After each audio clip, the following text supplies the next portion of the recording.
From the crossroads of the world in the heart of Times Square, welcome to Agent Brew, a podcast that percolates real estate insights. I'm your host, Eric Zollinger of Realty Co.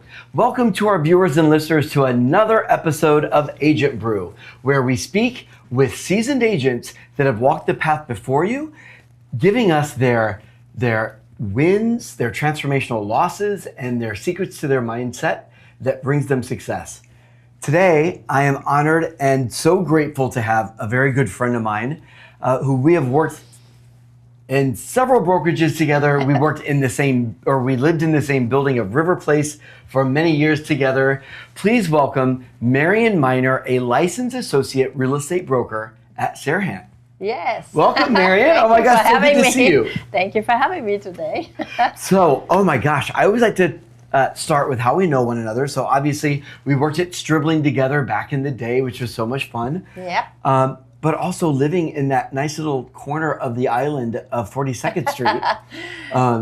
Being at River Place and Silver Towers and our dogs. Yeah. Who may they rest in peace. So beautiful place. But Stribling was my first company here in New York City, actually. It was recommended to me by a friend in Prague, where we used to live in the Czech Republic. And they said, well, if you go to New York City, then check out Stribling. You have to go there. And I interviewed with everybody, with Sotheby's and Engels and Völkers, of course, since I'm from Germany. And then I came to Stribling, and I loved it. It was home. Immediately. It was a boutique place and led by a woman. So I loved that and her daughter, and it immediately became a great place. I remember I went out with Elizabeth, and she took me out, and we had champagne and oysters and everything. And I even thought to myself, oh my gosh, I hope she's not paying for it. I mean, she is paying for it. And I thought, this is the right company. They certainly under-promised and over-delivered each and every step of the way. Every time. So I'm definitely grateful to have worked there. Yes. So let's talk about you today. Yeah. I like to have our guests come on and give their elevator pitch. Yes. You know, the synopsis of who you are today, where you work, your markets, and just introduce yourself to our guests. Yep. Well, I'm Marion Miner with Serhant. I work with Ryan Serhant. I am a real estate broker, not only an agent, I'm a broker. And I work with a lot of international clients. So I have a lot of investors from Europe. I myself am from Munich, Germany. And and I work now also with a lot of diplomats here. I find them their perfect home. And so I try. And then they have to move because they go back home, right? Yeah, and then they have to go home again, and new ones are coming. But I'm kind of the bridge now between Europe and New York City. So this is my goal also. That's what I like to do. This is my passion. You found your niche and your differentiator. Yes, and absolutely. How long have you been in the industry? Oh, in the industry, over 20 years, but not here. In New York City, only 11 now. Wow. Yes, so 20 years, 10 years in Southern California, and I also have my license still there hanging with RE/MAX. And then 2 years of the 4 years I lived in Prague, in the Czech Republic, 2 years I also worked there as a broker. Didn't want to do it, but I had so many clients from the event planning place I worked with. So that's a perfect segue, Marion, into, I know you read ahead, you've done your homework for what you did prior to real estate, if there was an actual career. And so you were in event planning. Well, no, actually, originally, I'm a translator interpreter for German, English, Italian. That's my brand. And I started in Munich to work for an American company. And then I got married to an American, and we moved from Munich, got married, we had the wedding, everything in Munich, and then we moved to Northern California, to Silicon Valley, and then back to Munich for a couple of years, then back. Wow. And I thought my moves across the country were something, but you're moving intercontinental, which is a whole other level of stress, I'm sure. Yes, that's it. And even when I grew up, I was an exchange student to other countries, in France and England and the United States. So I came here also as an exchange student. Wow. So why real estate? Why real estate? Well, actually, because it involves everything. It is business, it is teaching, what I did for the longest time also before. I worked for Berlitz, actually, as I didn't know that. I guess I did know that. I forgot. It's a lot, many years. But, and then, it consumes everything. It's business, which was my minor. I was a translator interpreter, and I studied that, and a minor in business. Then also, it teaches, it is with people. I love that. I have also from the event planning, which I did in Prague only. So it combines every section of my life. And it's very international. I made it very international here in New York City.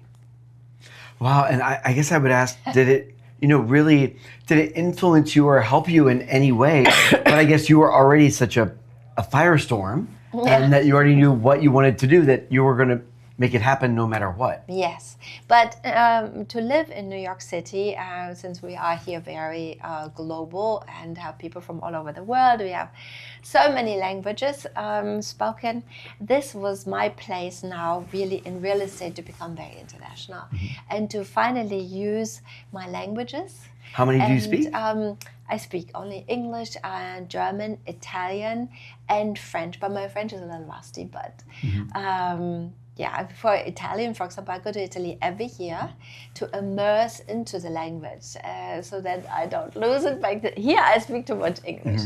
So what is your favorite place in Italy to visit? Oh, of course, it is Rome. Right now. Isn't it such... it was the first city I ever visited twice. Really? Yeah. And it's true. I don't visit cities twice either that much, but in Rome I'm really at home now, and also Florence, and then actually south of Rome, between Napoli and Rome, is a tiny, tiny little city which I love, and that is Sperlonga. Okay. It's by the sea, and it's a medieval town on a rock, and not many tourists go there, not many Europeans, more Italians, and so I go there to only speak Italian. Wow. Yes, every year. That's great. You've got a lot on your plate to fill throughout the year. So this is because you also do a lot of traveling for not just to immerse yourself in the language, but also for work and. Yes, that is. So because of New York City and the way we are located, I became very global. So I have a listing in Paris, beautiful one, by the way, if anybody is interested. It's a very beautiful in the 8th arrondissement. Also, I have a huge villa for sale in Berlin, which could be also something for an investor who would like to buy 4 different apartments. Are they 4-throughs? Yeah, they're 4 independent apartments, or you can buy the whole thing. And do a single family home? Single family villa in a really nice part of, close to Charlottenburg, so a very exclusive part of Berlin. A lot of celebrities, film stars used to go in and out. Marlene Dietrich was one of them who walked in and out of this building. And so it could be, even now, it could be a consulate, an embassy, a plastic surgeon could be at home there. So it's for many, many things. So I'm now global, not only here in New York City. I also work with my friends from Berkshire Hathaway in Rome. And so I have Italians here to sell their places or to come and purchase. So what's been going through my mind hearing your story again is that, wow, you probably have built up a very strong referral business. Yes. So that when somebody comes to you, you know exactly what they need, where they want, and who's going to get it for them. Yes. So are you willing to share, like, how much of your business is actually referral based? Well, it's, I think I don't really do a lot of marketing, but marketing through social media. I didn't do this when I worked, of course, for Stribling or for Berkshire Hathaway. They worked. Most people didn't do it back then at all. Very classy and very traditional companies. Right. That was also the reason why I then changed to Ryan, even though I had the perfect office with Berkshire Hathaway, right on 57th and Madison. Oh, right. 590. Really nice building. So my desk looked down to Chanel. And when I got the call from Ryan, and we had several calls actually, because I was always asking, but why would I change? Give me an interest. And I said, I can open my doors, but you would be a bigger opener, so that was great, and I can close them. And that's how it started. And then I thought about media and how everything has changed. And I wanted to learn more about social media, about networking on social media.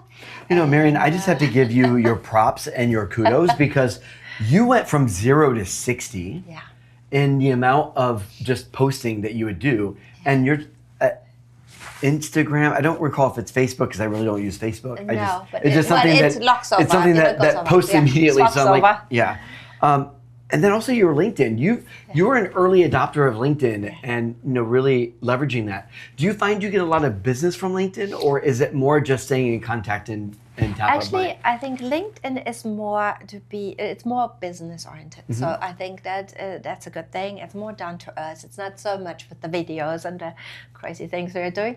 But I just had my first, first buyer coming from social media.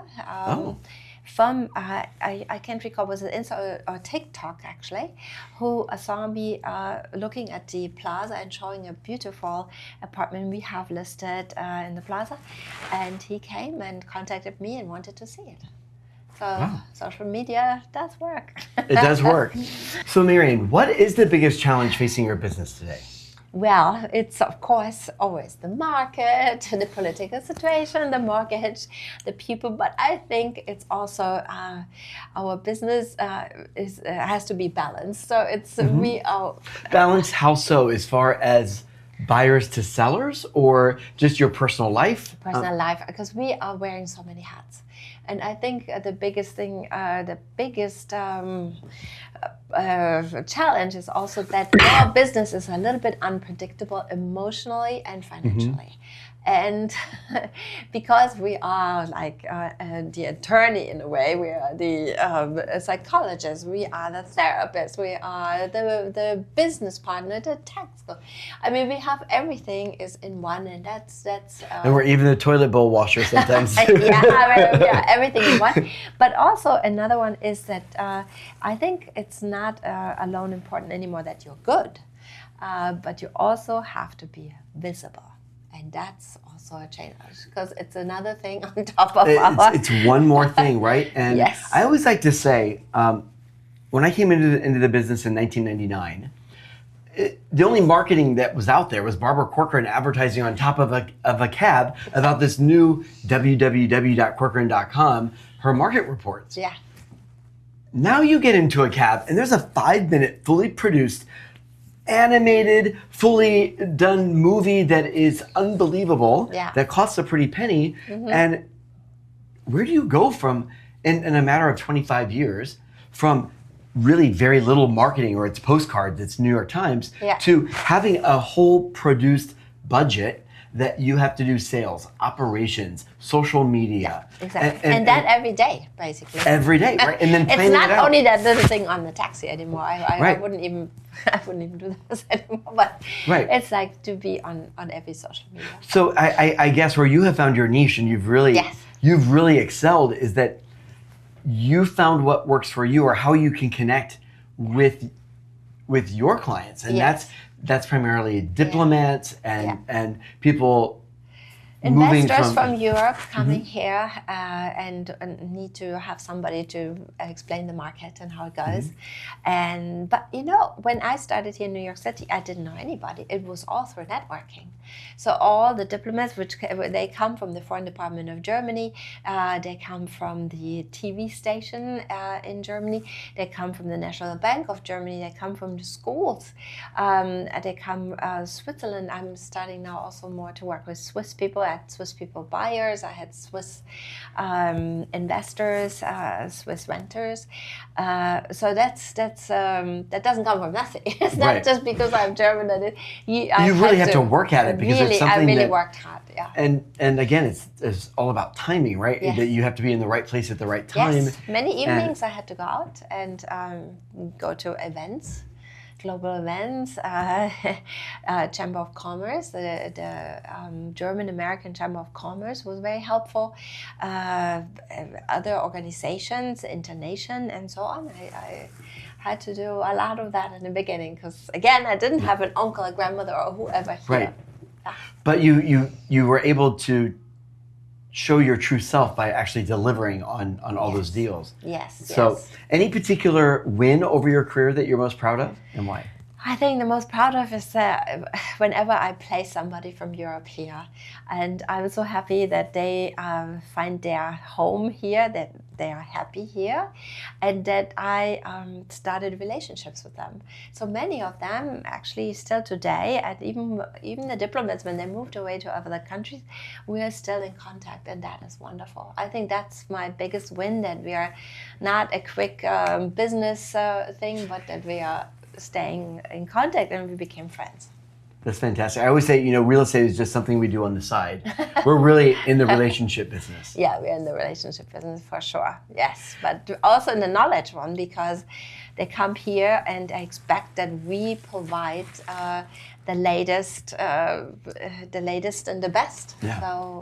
Yeah. So it's a lot of learning on the side too. You always need to know the news, the latest trends, the latest laws, the latest everything. So talking about the latest, then, what is your favorite latest piece of technology?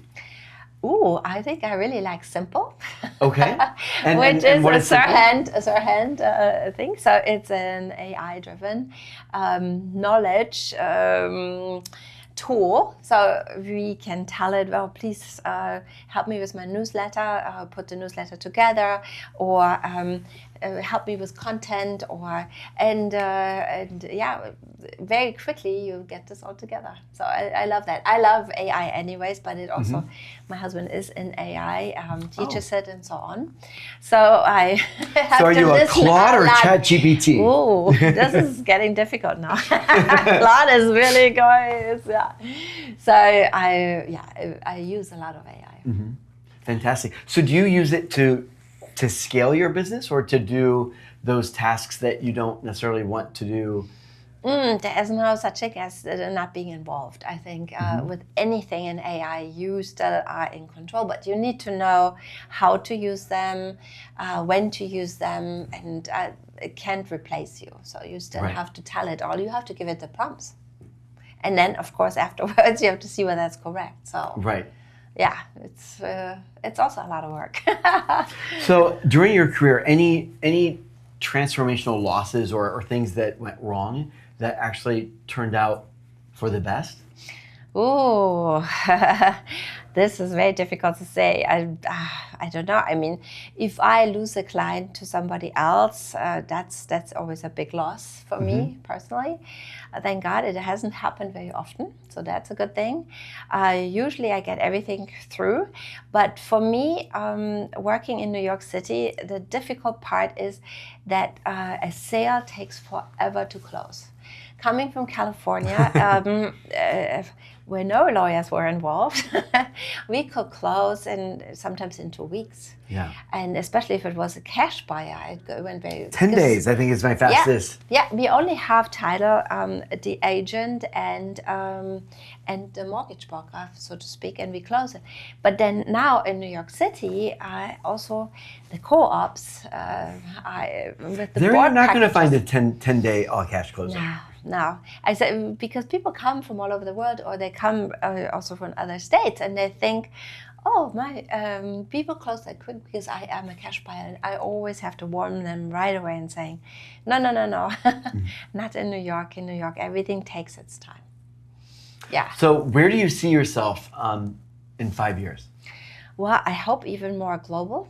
Okay. I hope I can do even more deals with Europe, in Europe, and also coming from Europe, that they will find me here in New York City right away. So when you're prospecting the Europeans, are you primarily doing the agents, or are you primarily doing the actual end users? End users as well. Oh, okay. Yeah. So it is always informative. All my marketing is informative also for the end user. But of course, when I get a lead in that somebody wants to sell in Germany, then I also, or in Switzerland or Italy or wherever in Europe, then I also try to get to work with a realtor right there. Yeah. That's and now it's becoming more and more at agents over there, like in Rome. So now the other side, they are referring people to me here in New York City. So it has started, and I hope the ball is rolling, and I will make even more business like this. I've met some people where they have said 70% of their business is all referrals. Wow. Yeah. And it's just something that they built over the year. It's it doesn't happen overnight. No. It certainly takes a lot of preparation, commitment, and it's just like knowledge. your regular clients. Right. You just have to go the extra mile because they're an extra mile and away. you have to surround yourself with people who do also international law, like lawyers who are familiar with the difficulties when you come from a different country. Also, now I have somebody who helps with tax issues. It's very important because there are things to consider when you invest here. Title also. So you surround yourself with an entire team. With the team, right? That can help. And So let's play the gratitude game. The gratitude game is rose, rose, thorn, bud. But because we are the Agent Brew, we like to do it with a twist of coffee. So Marion, do you drink coffee? Yes. I thought I remembered that. I drink tea, but I drink 1 cup of coffee in the afternoon. So we start with the aroma. So it's, I grind my own beans every morning. I love it. It's just that the smell, especially when that first pot is, that one pot is brewing, and it gets you out of bed. It motivates you. What gets you out of bed in the morning? Of course, my business. I love my business. Okay. So there's nothing I can say. But then also, so my morning is always, at first I have a quiet time. So I have my meditation with God and I'm looking forward to this every morning. And that really grounds me. And it's your true me time. It's my me time with God. And I really get motivated, and I get my energy from this time. And that's early in the morning, so I get up at 6 so that I can do it. And then I work out. I go running by the Hudson or in our gym. And but what motivates me is, of course, family. Also, I have a fantastic husband for over 30 years. Oh my God, 30-something years.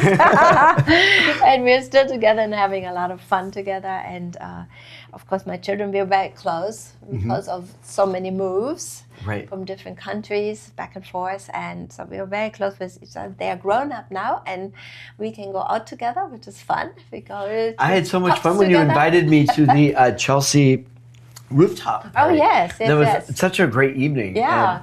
And, interesting apartment. Of course, they always are when they're at the top floor and you get to ascend. But it was a walk-up. That was an interesting one. Very beautiful one. Yeah. I mean, I kind of miss my walk-up these days where, you're walking up 3 to 4 floors every day. Your legs get to be incredible. It's the built-in exercise. It's good. So the next part of the gratitude game is the brew. It's that first cup of coffee. It's basically what sustains you and keeps you going. It would be, what is your why? Why? Why do you do all this crazy stuff? Because I enjoy it. I really do.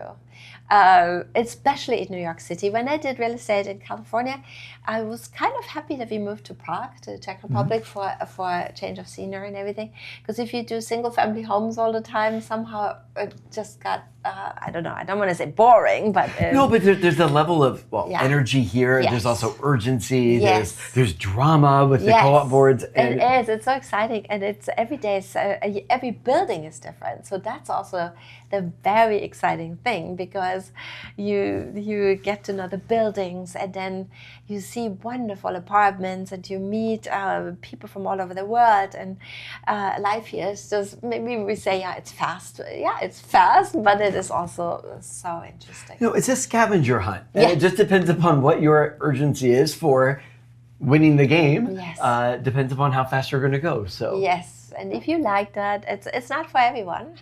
No, it's not. My parents always say, "Oh, it's great to visit." Yes, exactly. Or I think New York, you either like it or hate it, but I love it. And I love doing my business here, and I'm glad that my family is here. My intimate family is here. They all live here, and that's, of course, perfect. So the next part is the grounds, or it's the thorn of the rose bush. So it's that thorn in your side. Is there anything causing you frustration right now that you're trying to work through? Oh, frustration. Well, you always work with people, right? And Yes. people change their mind. People are not reliable. So that's for me a little bit something. Also, that everybody likes to text and not to be on the phone anymore, where you can talk about things. Because I think you can hear tone, and you can't read tone in a text. And I think so many misunderstandings evolve because you just text really quick, and the other person might totally misunderstand it. So I'm still old school in that respect. I pick up the phone, and I will always call, and I will talk, and So mostly it is the unpredictable scene of real estate. So the last part is the bud.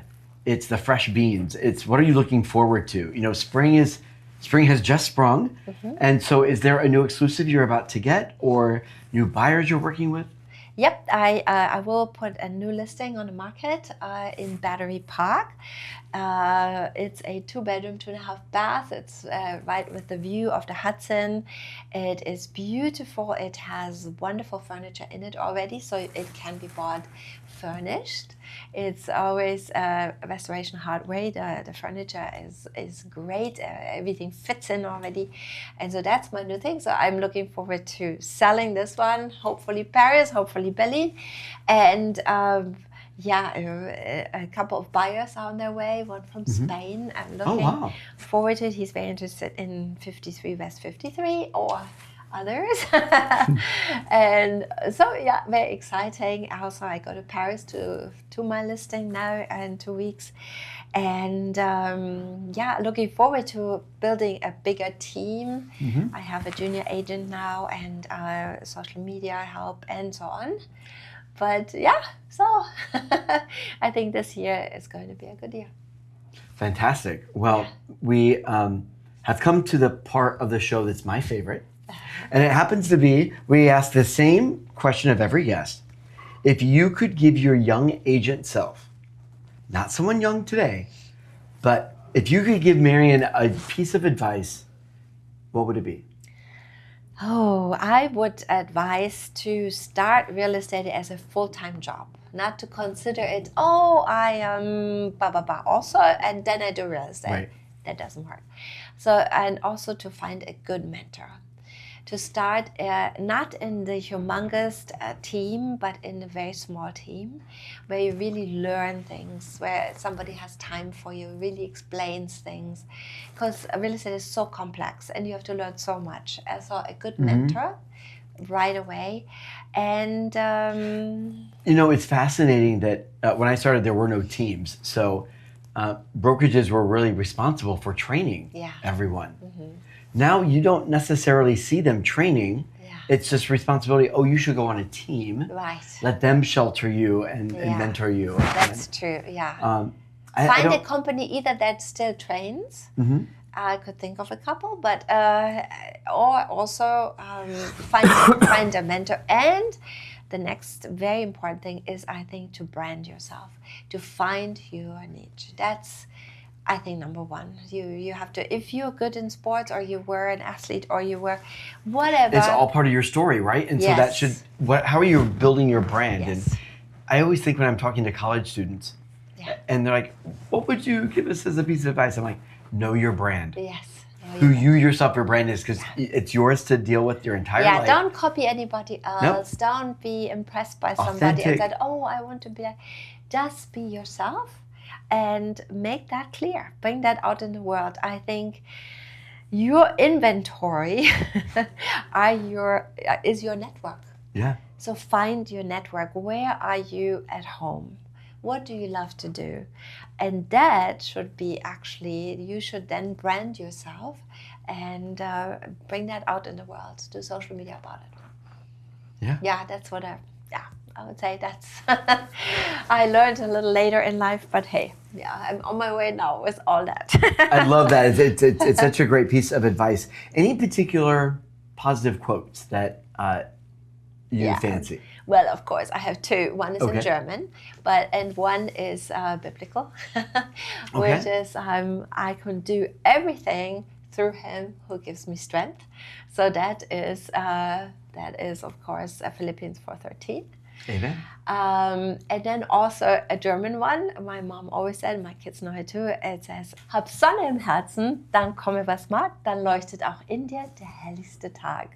Hab Sonne im Herzen, ob stimmt oder schneit, dann der Himmel voll Wolken, die Erde voll Streit. Hab Sonne im Herzen, dann komme was mag, dann leuchtet auch in dir der dunkelste Tag. Meaning, have sunshine in your heart, and no matter what comes, whether everything breaks around you, everything is dark and looks horrible, but inside is your light, and it will make even the darkest day to a wonderful day. I love that. You just provided two, so I won't bore our audience with another Zig Ziglar as we're starting to go through a list of quite many of them having done over, I think, 55 episodes now. So, Marion, it is so wonderful to see you in person, but it's so great to see you succeed, and you've really turned things around from when you left the previous company till now. Like, there was no grass growing between your toes or your feet. So congratulations for really, really putting it in high gear. Yeah, and plowing. and succeeding. So we hope you'll come back to future seasons of Agent Brew and let us know how that's going. Would love to. Yes, absolutely. I would love to. So we wish you continued success. Thank you. To our viewers and listeners, remember, every Tuesday, tune in to a new episode of Agent Brew or Agent Brew Executive Sessions. I'm your host, Eric Zollinger, reminding you it's a great day for real estate. Absolutely.